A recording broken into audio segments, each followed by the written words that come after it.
57% of Americans sought financial advice in 2023. And if you're seeking real advice, here's what I tell you. And I can guarantee the things that you will learn are going to be unlike anything you've ever heard on the internet before. I started teaching myself money as a nerdy teenager in high school over 15 years ago, achieving successes and learning lessons, a lot of them along the way. And by far, I can say experience has been my best teacher. Over the span of 15 years, I've created kind of like a financial playbook that I use and live by all of the time. It's allowed me to pay my bills, effectively manage my debt, invest in myself, and build wealth all at the same time. By the end of this video, you'll learn the 6 elements to my financial playbook to create financial freedom. The beauty is that you can start implementing these elements today. If you're new to the channel, welcome. I'm free and you're important to me. Establish financial principles. So you want to create 2 to 3 financial principles that you live by. Your financial principles are going to be the guide that essentially shape how you create, view, and manage money. Your principles are going to be your principles, so they should be specific to you and align with your personal and professional goals. Don't be surprised if your financial principles are in stark contrast to cultural and societal expectations of money. More on that in a second. Principles are different from affirmations in that they should be action-based, often starting with I will. They can and will evolve as your financial literacy improves. Understand your money mindset to brainstorm financial principles. And the money mindset is simply a person's beliefs, attitudes, and perspectives about money. And oftentimes, going one layer down, your money mindset is determined by how you interacted with money, whether consciously or subconsciously, directly or indirectly, as a child or a teen. For example, as a kid growing up in the inner city, my money mindset was shaped around financial stability. It was super important.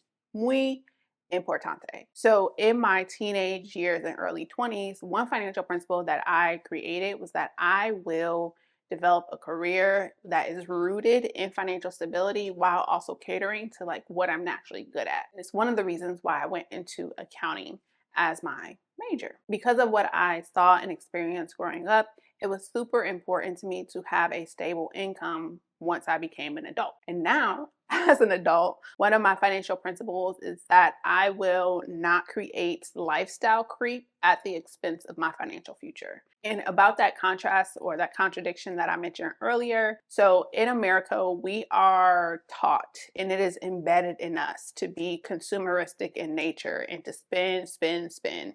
And so like almost spend mindlessly, like without thinking about it. I mean, we live in a capitalistic economy that is focused on consumption. What you may discover about yourself as you're creating your financial principles is that they are in direct contradiction to mindless spending, overconsumption.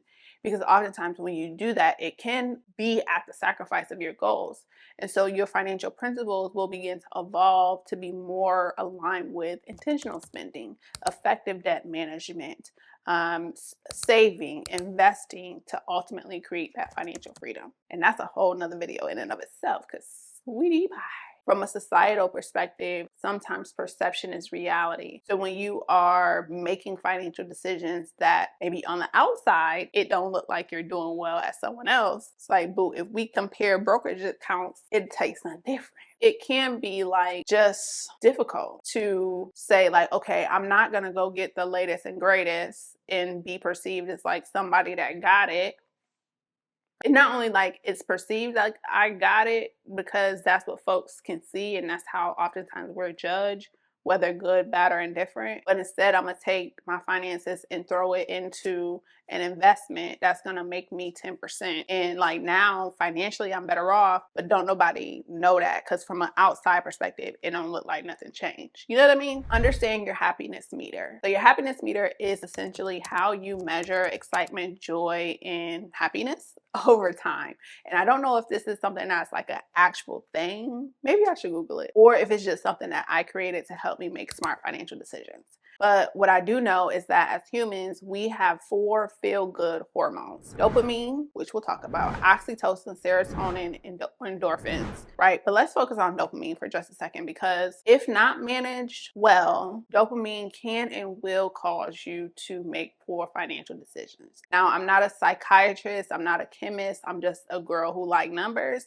I also have experience and live quite a bit. And so what I know is that dopamine essentially is that pleasure and reward chemical that is released in our brain as we experience positive emotion. For example, when you buy something that you've been like saving up for, or something that you really, really want, that excitement, that feeling, you know what I'm talking about. I'll essentially just take stock of how long that feeling lasts. Is it a month? Is it a year? Is it a day? Right? Like, how long does that feeling last for me? And then I'll oftentimes just kind of compare it to the price, or maybe the usage of the item, the value that I receive from whatever it is that I bought. And so that when I go to make a similar purchase next time, it's like, okay, now we can go into it from a logical perspective instead of an emotional one. So I'll give you an example. In March 2023, I bought a luxury vehicle. It was an Audi 2023 Audi A3. Really liked my car. It was all black, black exterior, black interior, and black badging. So much so that like I call my car Black Panther, but I just want to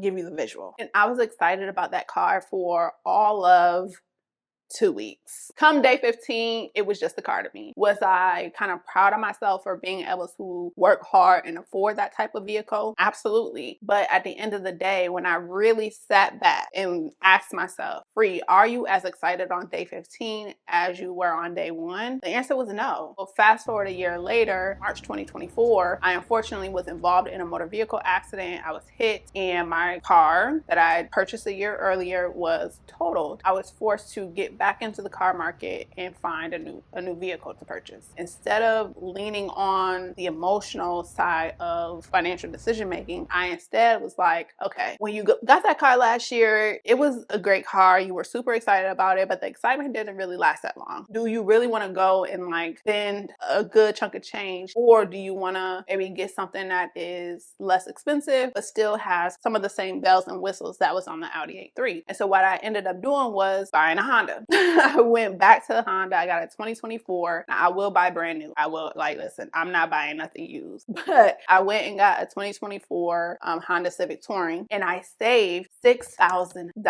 I also saved up to, I think it's like $200 a month on average, with the difference in the car payment, car insurance, and gas. Instead of like running back to the Audi dealership and getting another A3, now I did go test drive. I will say, listen.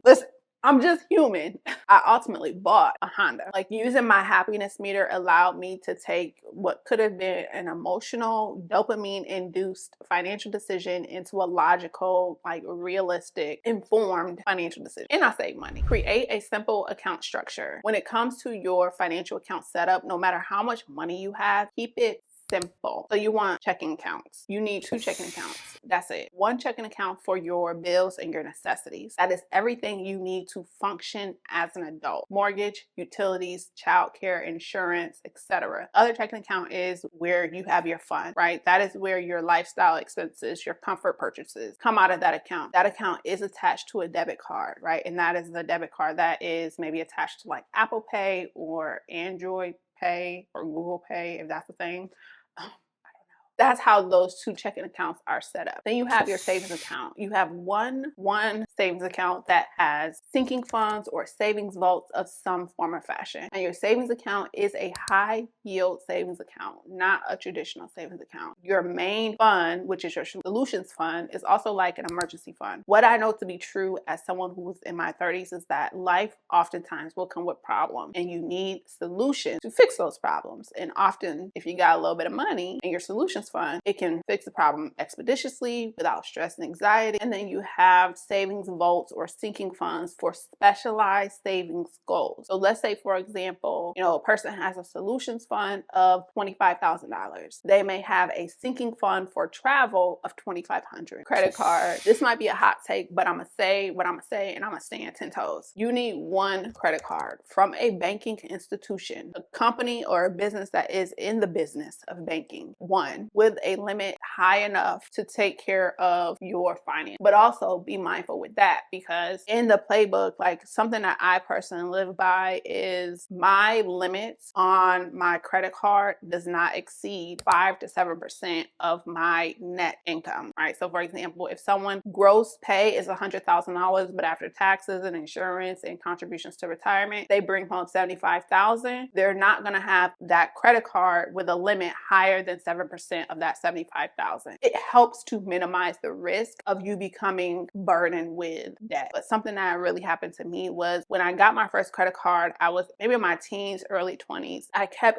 a really good payment history over time, matriculating through college and then going into corporate America. And what I noticed was that anytime I would spend on my credit card and I would pay it off, a couple months later, they would raise my limit. They would raise my limit. They would raise my limit. They would raise my limit. My limit got to $15,000. But what I realized was that I used up all $15,000, and I got to a point where I had to pay it off, and I really had to grind and hustle and sacrifice to pay it off. And what I ultimately realized was like, you didn't have that money to begin with. Like, yeah, I'm doing well, but boom, like you 22 and you got $15,000 of credit card debt. Like, make it make sense, friend. I wasn't 22, I was more like 27, but still 28, 29, 29. But still, I just was like, okay, here's my rule. No more than 7% of my net income. Boom, bang, bow. How you like me now? And I was making pretty good coin, but for whatever reason, I was just over leveraged with my debt. No company credit card, period. You know them, the Amazons, the Targets, the Macy's, the Best Buys. None, none, none, none, none, none. They're not opening lines of credit for the benefit of you, because they know that the interest that you accrue and the fees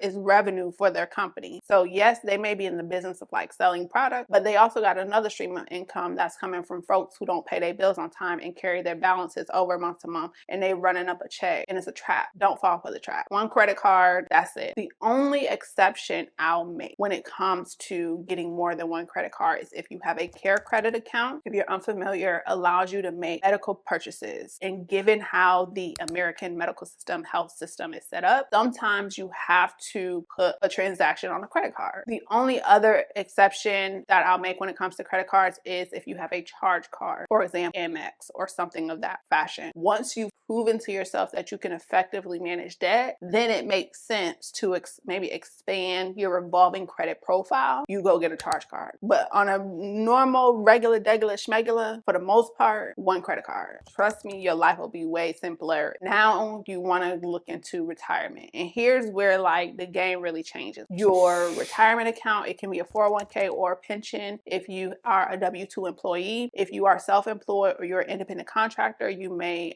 open like a Roth IRA at a brokerage. When I say brokerage, I'm talking about Fidelity, Charles Schwab, Vanguard, Robinhood, Webull, etc. And with the retirement, of course, we know that there are restrictions on when you can start to make withdrawals. Your retirement is really building your wealth. The more you put in, the earlier you start, the better. Outside of your retirement account, you want to have an investment account. Now, your investment account is something that is an account that you open at a brokerage and you make investments. That's where you can buy stocks, ETFs, mutual funds, bonds, REIT, and really build your investment portfolio and make sure it's diversified and it aligns with your long-term goals or short-term goals. Once you have those things, that's really going to help you build wealth. The other account that no one, when I say no one really talks about from a strategic perspective is life insurance, period. If you got air in your lungs and you're watching this video, go get life insurance. And oftentimes when I share these things, I'm sharing them from experience, and I'm not going to get too deep on you, but what I will say is that as humans, we never know when our time is up, period. And that's just a fact of the matter. And so what you don't want to do is, while your family and loved ones are grieving the fact that you are no longer here, they also have to come together to figure out financially how they're going to afford to lay you to rest. It's not a pleasant situation to be in. Say avoid it at all costs. Typically, life insurance, the healthier you are and the younger you are, the more affordable it is. The investment builds and grows over time as you get older. And if you pass on, of course, you know, your loved ones can use that money not only to lay you to rest, but if you get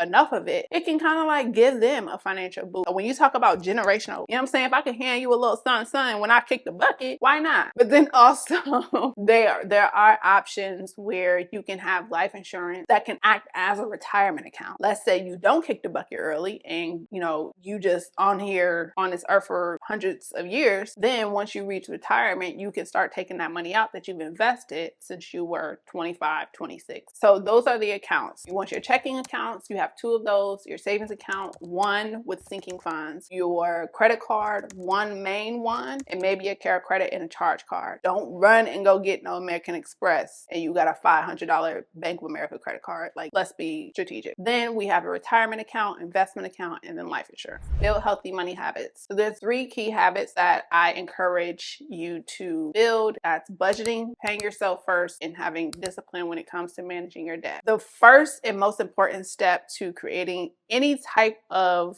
wealth or freedom or clarity when it comes to your finances is understanding the numbers. Like, you got to know the numbers. You got to know how much you're spending, where you're spending, and if it makes sense. So budgeting allows you to do that. So what I would offer to you is start maybe 30, 45 minutes the first time you do it. And what you'll see is that over time, as you get more and more comfortable, you get more and more familiar with your money, it's going to take you a lot less time. Start sitting down, budgeting your income, whether it's monthly or bi-weekly based on your pay schedule, and just tell your money where to go instead of wondering where it went. Oftentimes we get caught up in doing, like, the main thing that we do as Americans and adults is that we'll go out, we'll work really, really gosh darn hard, we'll make money, and then it gets spent. And very rarely do we sit down and figure out, like, okay, how can I be intentional about my money? Gage St Society, our mission is to elevate intentional money management and bringing it to the forefront of the human mind.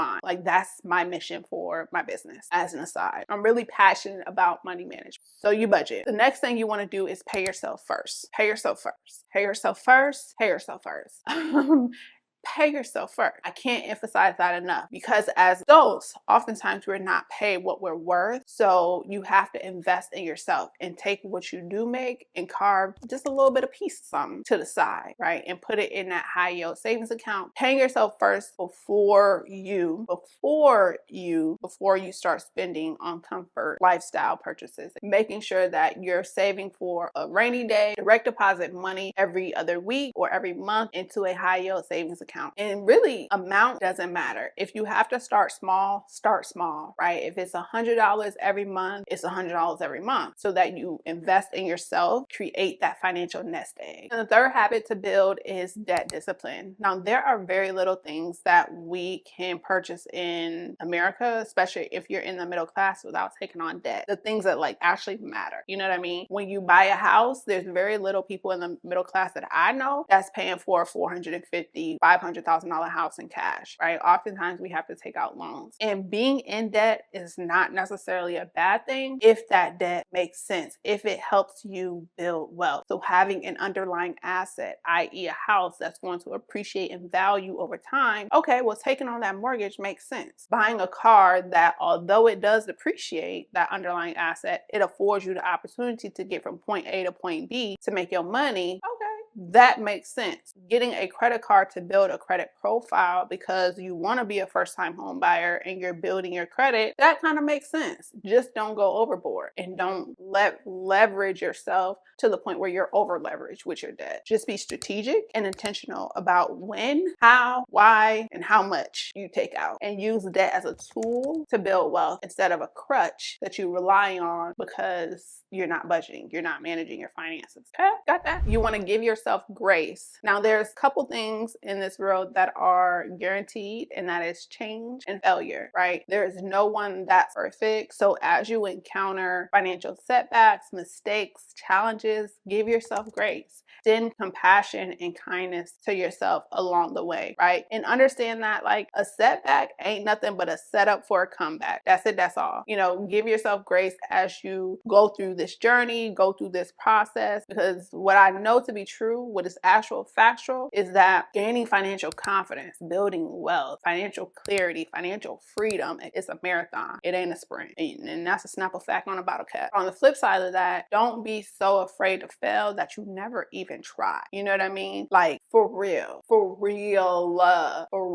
Because like, if you know what I know, the way that things are getting more and more expensive and it's getting harder and harder to live financially and people are having less and less disposable income, like, you have to get serious about your finances. You are obligated to sit down and really get clear about your money. But along the way, as you are learning, as you are, encountering hurdles, you're overcoming them, give yourself grace. If you fall, pick yourself back up and just keep it going. You know what I mean? It's important because we all just human trying to figure it out. That's it. That's all. Don't be so hard on yourself. There's no such thing as a get rich quick scheme, and people don't become overnight successes, right? Like, it takes 15 years to become an overnight success. Spoiler alert. Celebrate your success. Celebrate your wins. You've accomplished a lot. You work hard, you doing it, you breaking generational curses and cycles, and you're gonna be the first one to really get it out the mud and see the transition from, you know what I'm saying, all the things, right? So celebrate your success along the way, whether small or big, period. It don't matter. Sometimes people feel like, oh, well, I only did this, I didn't do that. Like, but you did it. So celebrate that shit. You know what I'm saying? Yeah, I'm just passionate, that's all. But what you want to avoid doing is like going overboard, right? You don't want to celebrate so much that you actually sabotage your success. So for example, if you are, if you have a goal of paying off a credit card that has a balance of $1,000, okay, boom. Once you reach 500, like you've paid off $500, you got $500 left. Maybe you take yourself out on a nice little lunch date, right? Or if it's you and the boo and y'all working on it together, go on a nice little picnic. Now, what you're not going to do is go run up another $200 on that same credit card that you're trying to pay off. We're going to use some money from our savings to celebrate that success, small success, and then we're going to get back to it. You know what I mean? Oftentimes people take one of two routes to stay motivated on this journey. They either say like, okay, boom, this is the goal that I'm trying to achieve. And once I achieve it, whether it takes 6 months or a year, at the end of that, I'm going to reward myself with this. That's one way to do it. The other way to say it's like, okay, boom, I have this goal, and as I am making progress along the way, I'm going to celebrate those wins and those successes and just recognize and acknowledge the hard work that I put in. That's the other way. Along the way or at the very end. Use these 6 elements of my financial playbook to create financial freedom for yourself. Speaking of financial freedom, watch this video where I share 5 things I refuse to spend money on. I'm